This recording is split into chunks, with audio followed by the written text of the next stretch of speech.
started. This is Yula Caballero, your click check for Artista Academy Web Time.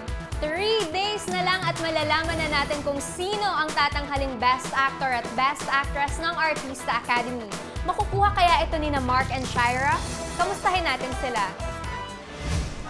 Ang dami akong natutunan ko dito sa Artista Academy yung stay. Lahat nag-improve po yung mga skills ko sobra. So, sobrang thankful ako and blessed kasi I got this opportunity and I'm so happy. Etong 2012 na nakasali ako sa EE, ito yung best year para sa akin. Ito yung marami akong natutunan, marami akong naging kaibigan, marami akong nakilalang mga mabubuting tao na katulad nila yung mga critics, tapos yung mga aspirants na naging best friends ako. Tapos, basta ito yung pinakamasaya, itong AA na to. Hindi ka lang dito yung parang naarte about puro sa pag-artista ko. Hindi natututo ka rin.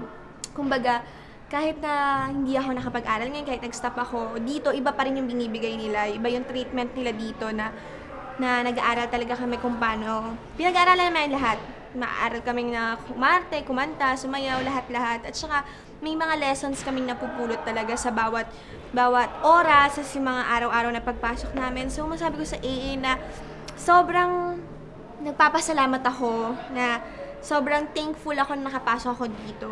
Kasi naging better person ako. Yung pagkatao ko, na-improve siya, naiba siya, hindi katulad ng dati. Sobrang laki ng pinagbago ko at sobrang napasaya ako ng Artista Academy. Artista Academy Web Time.